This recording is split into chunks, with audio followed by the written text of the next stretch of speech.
good evening, and thank you for tuning in to Essentially Be.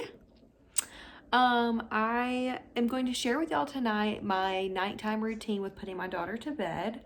I just wanted to start out by saying we had a rough time her first 6 weeks of life. I am a big time sleeper. I've always taken naps. I go to bed early. That's always been me, big time sleeper. And when I was waking up every 2 hours all night when she was born, I struggled a little bit, and that is an understatement. It was rough, and I was like, I can't do this any longer. So when she turned 6 weeks, we moved her. She was sleeping in our room in a pack and play in the DockATot. And at 6 weeks, we moved her to the crib in the DockATot. And then she slept in the DockATot in the crib for 2 weeks before we transitioned her out of that. So now she's just sleeping in the crib, swaddled. So all that backstory to say, I'm about to show you what we do for our nighttime routine, and this got her sleeping. When we started it at 6 weeks, she was sleeping 6 hours. Now she sleeps 7 to 8, depending on the night. So yeah, what we start with is what you see here, a bottle. We feed her, and normally at night she gets pretty hungry, so we're going on 6 ounces here. And she starts getting squirmy like that, and then we know it's time to head to bed. It's about 8 o'clock every night that we start putting her to bed. So here we go. All right, so the first thing we do is I bring her in here, and I'm going to change her diaper and change her clothes from her day clothes to a sleep sack for night. All right, so her diaper's changed. I'm gonna put on her little, just regular sleep sack, whatever pajamas she's wearing, and I'm gonna put her Owlet on.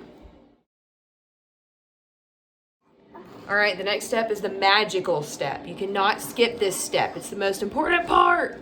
It is the swaddle. We use the Halo Sleep Swaddle. It's been a true game changer in her sleep. The key is to make sure that sucker is tight. We don't want her arms getting out, because that's what keeps her asleep. Whenever her arms are flailing around, she wakes herself up. Hey cutie.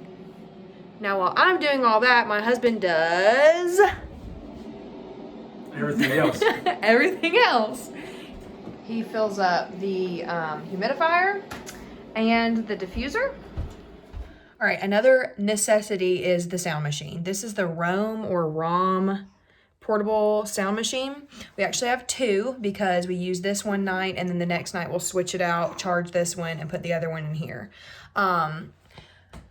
So it's chargeable, it doesn't run on batteries, and it's amazing. It will run all night without dying. You can turn the sound up, sound down. There's 3 different white noises. It's amazing, and it's a necessity. If you don't have a sound machine, you need one. We can also hook this to her car seat, so whenever we go places that's gonna maybe have a lot of noise, or she's gonna have a hard time falling asleep in if she needs to, then we just take this with us everywhere. All right, the diffuser that we use is the Desert Mist diffuser by Young Living. We always diffuse Sleepy Eyes, but of course we're out right now. So as a backup, we're using the Seedlings Calm, which is amazing. It's the same scent as her wipes and all the other lotion and diaper rash cream and all the things that we use from Young Living. So that smells amazing. And we also use Gentle Baby as a backup whenever we're out of the Sleepy Eyes. But we do leave this on all night on the purple setting, and it lights the room up enough to where I don't have to use any other kind of night light or lamp or anything whenever I wake up or whenever we get up in the night to feed. All right, now it's time for bed. You can go put her down. Sure.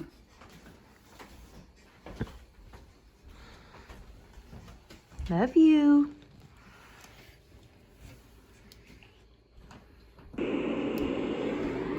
Good night. And depending on how tired she is, sometimes she'll cry for a few minutes if she's not super tired. Sometimes if she's exhausted, she'll pass out right away. It just depends. But we kind of just leave her in there. The most we would let her cry is 10 minutes. If she cried for 10 minutes, I'd go get her, rock her to sleep, or feed her some more. But normally she's out when it's bedtime. So yeah, that's our nighttime routine every night. It's worked pretty well for us. Like I said, she's sleeping 6 to 8 hours in her first stretch. Then she'll go back to sleep for another 3 hours, and then we're up for the day. So hope if you try it that it works for you too.